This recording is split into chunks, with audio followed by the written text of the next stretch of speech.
Amber Ridge was supposed to be a fresh start.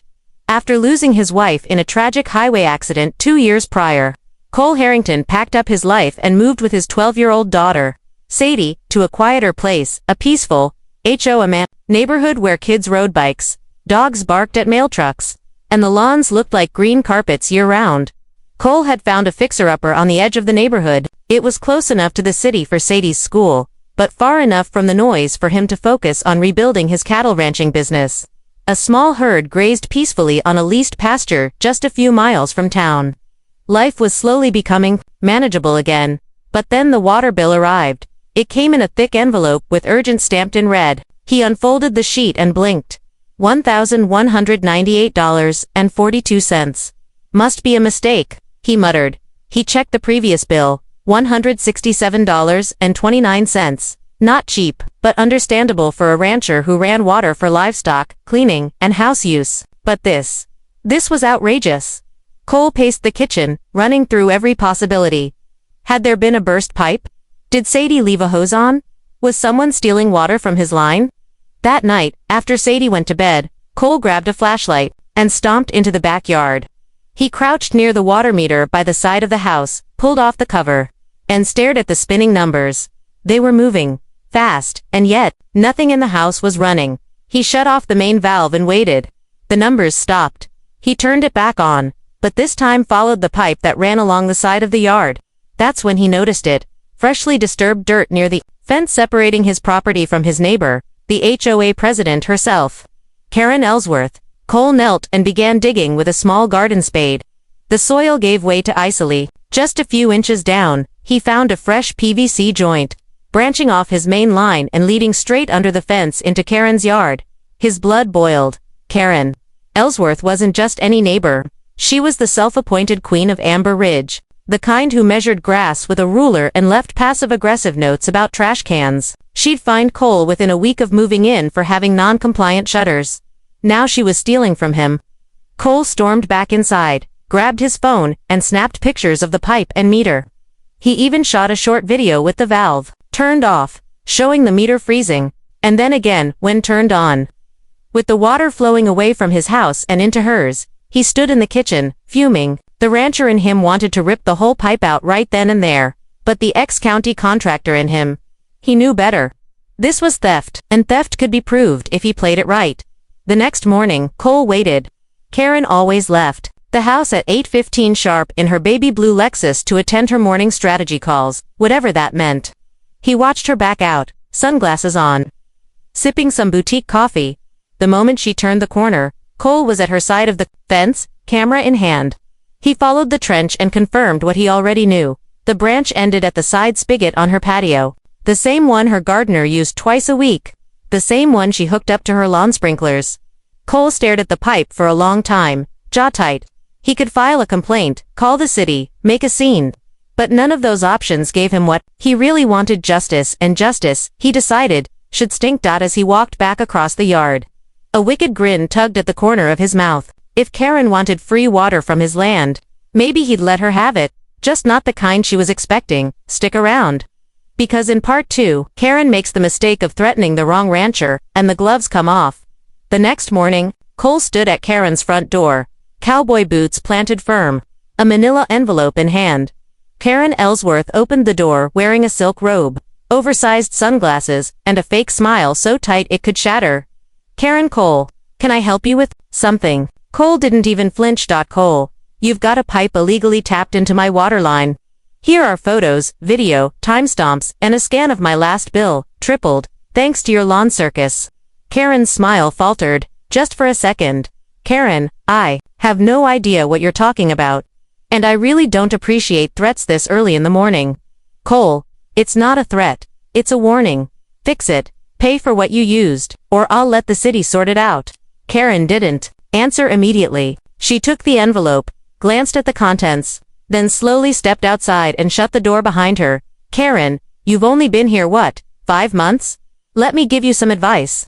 People who complain to the HOA usually end up finding more violations on their property. Cole, is that so? Karen, oh yes. Improper fencing, noise complaints, unlicensed livestock. A lot can go wrong for folks who stir the pot. Cole didn't flinch. He looked her in the eye, tipped his hat with 2 fingers, and walked away. But the message was clear. Karen was the HOA queenpin. And this wasn't just a neighborly dispute, this was a territorial war. That night, Cole sat with his daughter, Sadie, over chili and cornbread. She noticed he was unusually quiet. "Sadie, is it about that lady again? The one with the poodles?" Cole chuckled, just slightly. "Cole, let's just say she picked the wrong guy to mess with." By the following week, things escalated. Cole found an official HOA notice taped to his door. Violation: barn paint color does not conform to amber. Ridge Code 3.17. It even came with a demand: repainted approved colors within 14 days, or face a $250 daily fine. The barn hadn't been touched since he moved in, and everyone knew it wasn't visible from the street. It wasn't even technically part of the HOA jurisdiction, but Karen had filed the complaint anyway. 2 days later, he got another violation for improper waste storage, a half-empty wheelbarrow that had sat beside the garage for years. Cole could have kept playing nice, could have filed rebuttals, called attorneys, or spent weeks in city red tape. But instead, he went to the back of his garage and pulled out an old rancher's trick. Buried under tarps and rusted fencing, he found the valve diverter system he'd once used for irrigation redirection. It still worked. With a few tweaks and a long trench dug through the dead of night, he rerouted the illegal PVC tap, not to the city line, not to his water line, to the cattle runoff pit at his ranch pasture. Narrator: the setup was beautiful in its simplicity. A gravity-fed trench, a manual pump, and a valve hidden just deep enough underground. Every time Karen's sprinklers turned on, every time she filled a kiddie pool or ran the hose for her dog spa, she'd be drawing untreated cow sludge. Cole labeled the valve with one word in chalk: justice. But he wasn't done yet. Just to make sure the trap would spring at the right time, he rigged a pressure monitor to the flow line and synced it with an old trail camera to catch her reaction when it hit. He didn't have to wait long. 2 days later, a flyer showed up on everyone's porch. HOA Summer Splash BBQ, hosted by Karen L's, free drinks, games, and lawn party for the entire neighborhood. Cole grinned like a man holding for aces. You won't want to miss what happens next. Part 3 is where things get wet, wild, and wonderfully disgusting. Hit that like, subscribe, and get ready for the splash heard round the block. The HOA Summer Splash BBQ arrived on a blazing Saturday afternoon. Temperatures sat at a steady 97 degrees, and the sun cooked the sidewalks of Amber Ridge like riddles. Karen Ellsworth, dressed in a neon floral sun hat and white capris, was in full command mode. "Karen, tables over there. And no, Jason, the slip-and slide goes diagonally, use your eyes." Coolers were loaded with bottled water. The bounce house was inflated. Sprinklers had already started misting across the pristine lawn of Karen's corner lot. But what none of the guests knew was that a storm of another kind was brewing just below their feet. 100 yards away, behind a patch of tree cover near his garage, Cole Harrington watched from a folding chair with binoculars in one hand and a trail camera feed pulled up on his phone. The pressure valve he'd installed was glowing green. Any second now. He took a sip of iced tea, leaned back, and smiled. The setup was simple but brilliant. Cole had rigged Karen's illegal PVC line to pull from a sealed tank at his cattle pasture, a mixture of gray water, manure sludge, and runoff that he usually used for fertilizer during planting season. The switch was gravity-fed. Every time Karen's sprinklers kicked on, they'd draw straight from the festering blend. The kicker: she had no idea, and Cole had timed the pump release perfectly. Dazi Iquato, the poised de Meuji. Just as guests began arriving, the first signs were subtle. Karen's neighbor, Martha, leaned down to smell her damp sandal. "Martha, is something off with the grass?" Then came the kids on the slip-and slide. The first one squealed with joy as he flew across the lawn, but halfway through, he stood up coughing. "Boy, ugh, it's in my mouth." Karen, holding a mimosa, looked confused. "Karen, don't be dramatic, it's just water." Then the stench hit. Like a summer hay bale soaked in wet dog and death, the smell rolled across the yard in waves. People began covering their noses. The mist from the sprinklers coated chairs, plates of potato salad, even the fruit punch bowl. One guest vomited into a flower bed. Another woman screamed as she found a chunky brown substance seeping from a garden hose connected to the patio spigot. Karen, finally catching on, dropped her glass. Karen, shut it off. But it was too late. The water line hissed, and a fountain of pure brown slurry erupted from her sprinkler head like an old faithful geyser of cattle doom.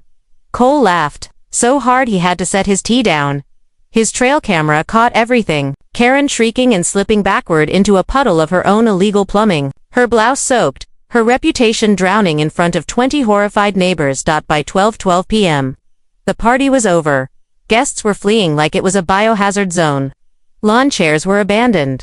A toddler cried, holding a balloon smeared with sludge, and there was Karen soaked, sobbing, and screaming at the hose like it betrayed her.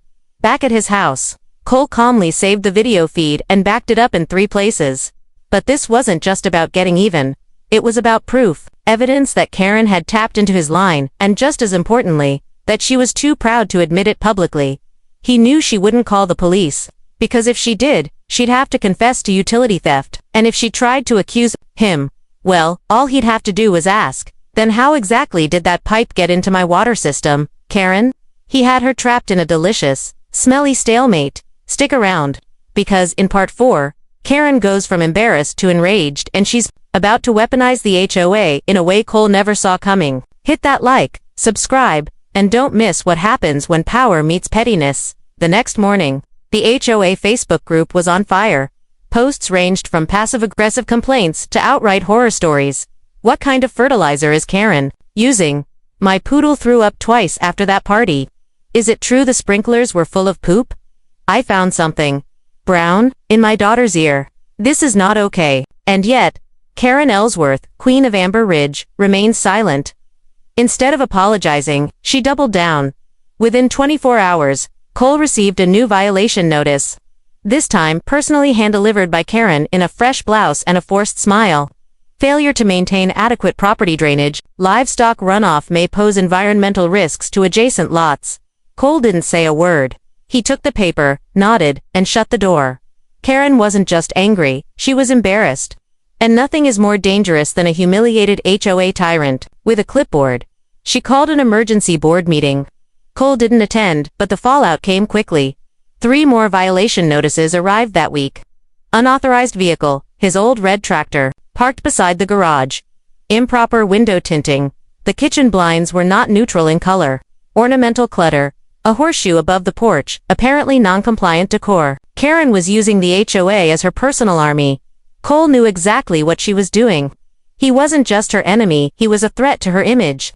The same image she built over the last decade as the perfect neighbor who hosted Easter brunches and organized driveway yoga, and now she was the woman whose yard had literally exploded with cattle sludge, and she was furious. Cole didn't retaliate. Not yet.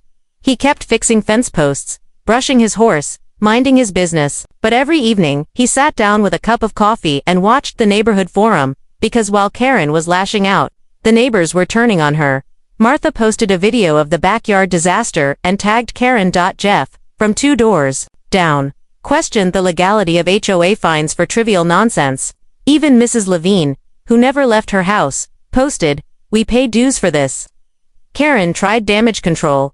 She posted a long-winded explanation, due to an isolated plumbing malfunction. A single hose outlet became briefly contaminated by unknown materials. No HOA funds were involved. The matter is resolved. Cole chuckled when he read that part. Resolved. Not even close. Because Karen had made one critical mistake. She assumed Cole was like every other neighbor, scared of paperwork, intimidated by status, too tired to fight. But she didn't know who she was dealing with. Cole wasn't just some widower with a barn and a lawnmower. He'd spent 20 years in rural construction. He knew building code. He knew city permits. He'd pulled pipes out of frozen ground at midnight, repaired well systems by flashlight, and once patched a leak during a thunderstorm with nothing but wire and chewing gum. If Karen wanted a legal battle, he was ready. That weekend, Cole paid a quiet visit to city utilities with a folder of documents, photos, and one particularly damning trail cam video, the one showing the moment Karen's sprinklers belched brown sludge, complete with a and water pressure log. He didn't even have to say much. The clerk raised her eyebrows halfway through the video and muttered, "That's probably a violation of 3 state codes." By Monday, 2 city inspectors were standing in Karen's yard, clipboards in hand. They traced the PVC pipe, examined the unauthorized tap, and asked to speak with Karen. She refused. Slammed the door in their faces, but the damage was already done by Tuesday. She received official notice, violation of Municipal Code 49.1. Unauthorized utility access. Immediate disconnection required. Fines pending. Karen tried blaming Cole. She stormed into a neighborhood board meeting, eyes blazing, and shouted about sabotage. But someone had filmed the meeting.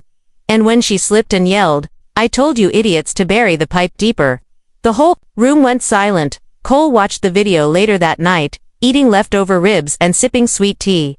He didn't smile. He didn't laugh. He just leaned back, nodded once and whispered, "Gotcha." In part 5, Karen panics. The law is closing in, and Cole's hidden recording spreads like wildfire.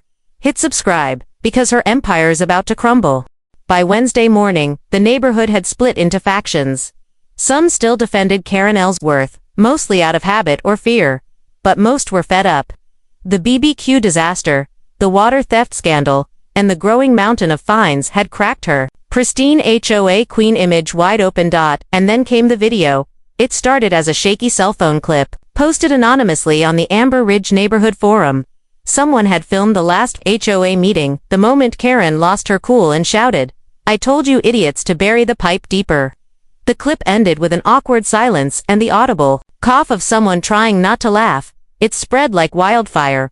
Within hours, neighbors were sharing it in group chats and on Facebook. The comments section lit up: double quotes, SOOO. She just admitted to stealing his water. Why is she still on the board? I knew it. Karen's been a tyrant for years. But that wasn't the only bombshell dropping. Cole, always one step ahead, sent an anonymous USB drive to the city utilities department and the mayor's office containing a full uncut audio recording. It featured Karen, during his doorstep confrontation, scoffing, "That water line's always been there. If you start causing problems, the HOA might have to review your livestock variance." It wasn't just a lie. It was coercion, and in some states, a felony if tied to misuse of a position of power.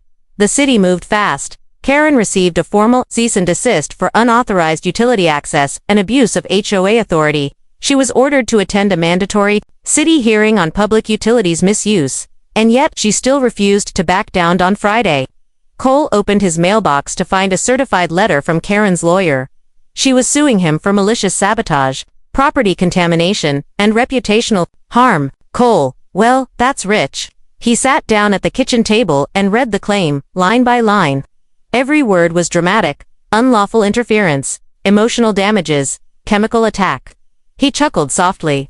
Karen really thought a judge would believe he sabotaged her yard with cow sludge from his own stolen water line. But Cole wasn't going to wait around.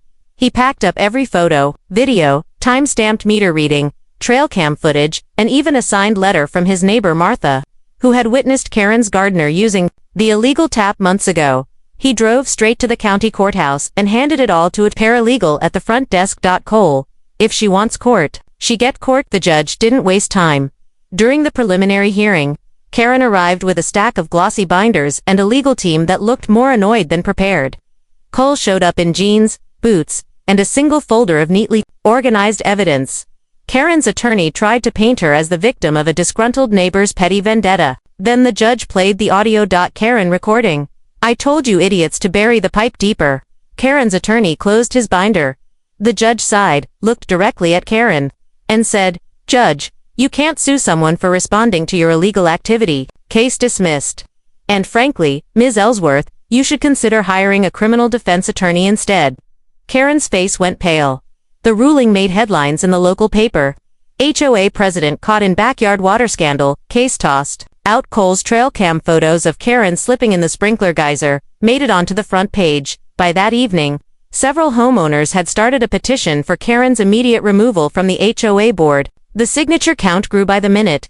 And then came the final blow. Karen's husband, Alan, who had mostly stayed quiet through the chaos, finally spoke up. He stood at a community meeting, holding a manila folder of his own. "Alan, for the record, I didn't know about the tap, and I want nothing to do with this HOA anymore. I'm resigning as vice chair." Then he walked out. The room erupted. Karen was alone, embarrassed, and now, officially powerless. She slammed her HOA binder shut and stormed out, ignoring the cameras and questions that followed. Cole didn't attend the meeting. He sat on his porch that evening, watching Sadie feed the horses. The sun dipping low over the fence line. He took a deep breath. Victory smelled better than he thought it would. Part 6 is where it all spirals. Karen's not done scheming, but Cole's not done winning either. Like, subscribe, and don't miss what happens when legal payback goes nuclear. The neighborhood of Amber Ridge had seen its share of drama over the years. Fence disputes, lawn gnome bans, even a heated debate over mailbox paint. But Karen Ellsworth's sludge scandal, that was now legend, yet while most people would have stepped down and laid low after being exposed, fined, and publicly humiliated, Karen did the exact opposite. She escalated. 1 week after losing in court, Karen filed a new lawsuit, this time accusing Cole of environmental sabotage and reckless endangerment. She claimed the runoff wasn't just gross, it was toxic. She argued that her property had suffered thousands in damages, and the psychological distress left her unable to sleep near a sink. The case was filed with a different judge. Karen probably hoped for someone less informed, but what she got was Judge Kimberly Brandt, a no-nonsense, fourth-generation ranch owner who had 2 horses, a pair of goats, and zero tolerance for frivolous nonsense. Judge Brandt, reviewing case file, "You're alleging that your neighbor pumped cattle waste into your sprinkler system." Karen nodded eagerly. "Yes, Your Honor." Judge Brandt flipped the page. "And how did that waste get into your yard again?" Karen hesitated. Karen threw ... a pipe that was inadvertently connected to his line. Judge Brandt raised one eyebrow. "Judge Brandt, you mean the same illegal pipe you installed without a permit? The one documented by city inspectors?" Karen shifted uncomfortably in her seat. Her lawyer tried to speak up, but Judge Brandt cut him off. "Judge Brandt, you know, Ms. Ellsworth, I've owned cattle my whole life, and what I'm seeing here is not sabotage. It's karma." The courtroom chuckled. Karen looked like she might cry. Cole didn't say a word. He just sat calmly, hands folded, letting the storm pass like a man who already knew the forecast. When the judge dismissed the case with prejudice, she also issued a final warning. "Judge Brandt, if you file one more complaint, you'll be facing contempt charges. I suggest you focus on repairing your reputation, or selling your house." And that's exactly what Karen tried to do. 2 days later, a for sale by owner sign appeared on her lawn. The listing popped up online with words like motivated, seller, custom yard irrigation, and no HOA drama. But buyers weren't stupid. The first Google result for her name led to news articles, a viral HOA roast thread, and a YouTube video titled, "HOA President Gets Sludged. You Won't Believe the Ending." The listing stayed up for weeks with no bites. And while Karen scrambled to clean up her mess, Cole went on with his life, rebuilding the barn roof, adding 2 new calves to the herd, and helping Sadie train for the junior rodeo. He thought the whole ordeal was finally over until he got a visit from code enforcement. 2 inspectors in white polos arrived with clipboards and stiff attitudes. "Inspector 1, we've received an anonymous complaint about potential contamination on this property. Animal waste allegedly rerouted into public space." Cole raised an eyebrow. "Cole, you mean my private pasture runoff tank? The one sealed off, behind the barn, and not connected to the city line?" "Inspector 2, we'll need to inspect it." Cole didn't argue. He led them straight to the tank, opened the sealed lid, and showed them the exact system. Then he handed them a thick folder. "Cole, permit history, system schematics, water line map, and a signed letter from the utility inspector verifying that she tapped into it without my consent." The inspectors flipped through the pages in silence. Inspector 1, "Well, that clears that up." They walked away without another word. Karen had tried one last move, a final attempt to drag Cole down with her, and it failed. Later that night, Cole received a call from Jeff, a neighbor who had once defended Karen. "Jeff, hey man, just wanted to say, sorry I doubted you. That whole thing with the inspectors was low. Real low." "Cole, no hard feelings. People change once they see the whole picture." Jeff chuckled. "Yeah, well, I think the whole county saw it now." The sun set over Amber Ridge, warm and quiet. Cole sat on the porch with Sadie, sipping sweet tea while their border collie snored by the steps.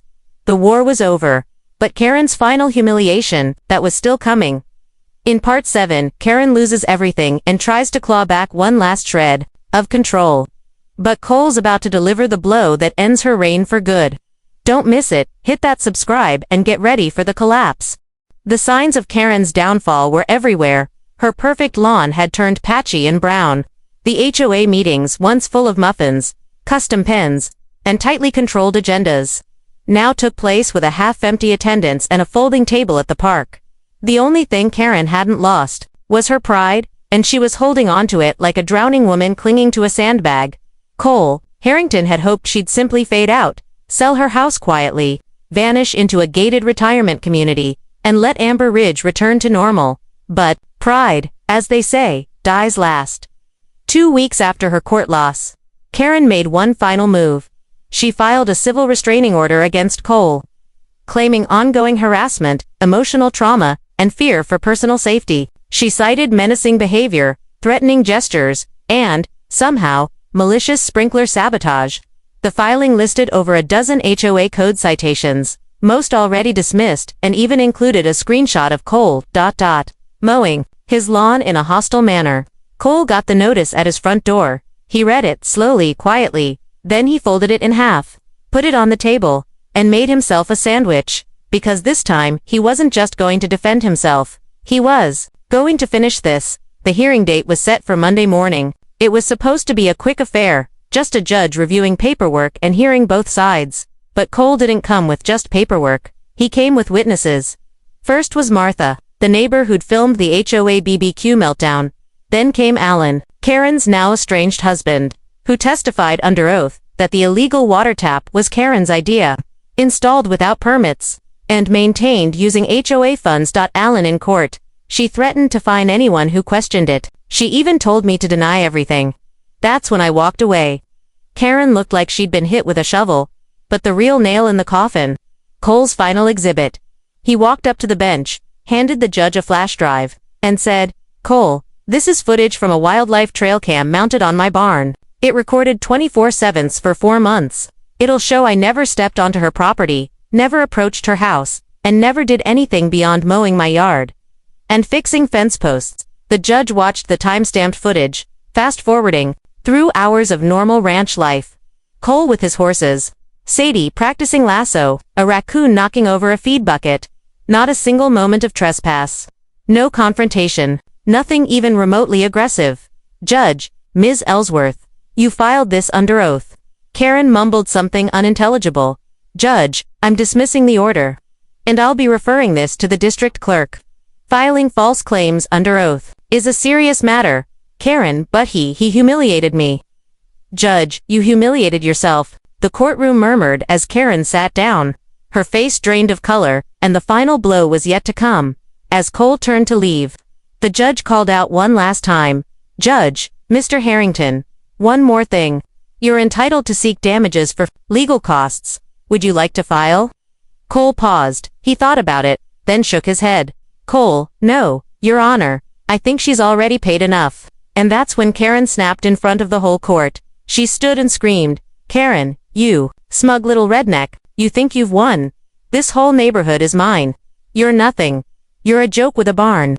2 bailiffs moved in fast, escorting her out of the room as her voice echoed, Karen fading.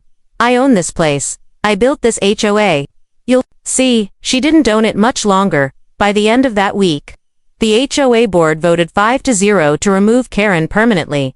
Her house sat on the market, unsold, and a neighbor anonymously posted a parody listing online. Home includes luxury irrigation system. Host HOA meetings from the driveway where your reputation died. It was shared over 8,000 times.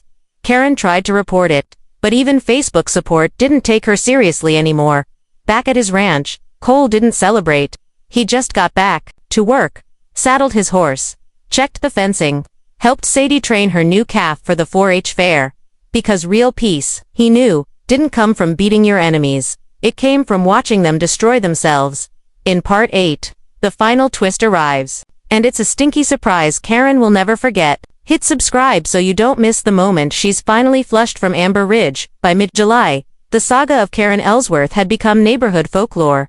New residents would walk their dogs past Cole Harrington's fence and whisper, "That's the guy who beat the HOA witch with a bucket of cow poop." The HOA had a new president, a calm, soft-spoken guy named Miles who preferred monthly email updates to backyard coups. The fines stopped. The threats vanished. The neighborhood healed. As for Karen, she had vanished from public view. Her once pristine lawn was overgrown with yellowing crabgrass. The shutters hung slightly crooked, and the for sale sign out front now bore a weather-stained sticker that read, "Price reduced again." Rumor was, she had moved in with a cousin across town while trying to offload the house, but no buyers came. Until one day, a black SUV rolled up to the curb. Cole noticed it from his front porch. Out stepped a well-dressed man with a clipboard, a measuring tape, and steel-toed boots. He was followed by a pair of men in municipal uniforms. They walked around Karen's house, pointing to pipes, spraying markers into the grass, and jotting notes. Then one of them knocked on Cole's door. "Inspector, Mr. Harrington. We're doing a follow-up on a buried utility case. You filed a report about illegal tapping into your water line some time ago." Cole, "Sure did." The man smiled. "Well, turns out there's more. Mind if we show you something?" Cole followed them to the side of Karen's property, the same strip of earth, where he'd first discovered the illegal PVC split months ago. Only now, the soil was sinking. A foul stench hung low in the air. "Inspector, we think there's a second illegal tap, but this one's not into your water line." Cole raised an eyebrow. "Oh, Inspector, it's into the city's sewer bypass, which would explain the backup we've been tracking for 3 blocks. Turns out, Karen had hired a cheap, unlicensed handyman to reroute part of her drainage after the water scandal. Instead of fixing it properly, he had tapped straight into a restricted sewer line, illegally and poorly. Over time, the connection weakened, then it collapsed. And just 2 nights before, with no warning, her entire backyard flooded with raw sewage. The city issued a condemnation warning that very day. The house was declared temporarily uninhabitable. The cleanup estimate? Nearly $40,000. Insurance wouldn't cover it due to unauthorized modifications. Karen, now broke, disbarred from HOA office, and holding a lawsuit record, couldn't afford the repairs. She tried to relist the house as is. No one touched it. The final twist: 3 months later, the house was foreclosed. And at a silent auction, the winning bid came from a local contractor, a man wearing scuffed boots and a rancher's hat. That man, Cole Harrington. He'd bought Karen's house for $22,000. The day he got the keys, he brought Sadie with him. She stood in the old HOA queen's empty living room, staring at the pink accent walls and broken blinds. "Sadie, so, what are you gonna do with it?" Cole grinned. "Thought I'd turn it into a livestock education center. You know, classes, composting demos, maybe a few goats." Sadie laughed. "In this neighborhood, Cole, nothing in the bylaws says I can't." I checked. A month later, a new sign appeared in the yard. "Amber Ridge Agricultural Youth Club, opening soon." The neighbors loved it. Kids from every corner of the community started visiting after school. They fed chickens, planted beans, and yes, learned how to properly treat fertilizer. And Karen, no one's seen her in town since the foreclosure. Her name faded from the meeting notes. Her mailbox was removed. Her legend became nothing more than a cautionary tale. Don't mess with a rancher's water line, unless you want your whole life flushed. As for Cole, he never gloated, never posted about it, never even told people the full story unless they asked. He just went back to work, boots in the dirt, coffee in hand, and Sadie laughing in the barn. Peace had returned to Amber Ridge. But the grass, it still smelled a little funny next door. If you loved this story, hit that like button, subscribe, and share it with anyone who's ever dealt with a petty HOA nightmare. And remember, justice sometimes comes in very messy packages.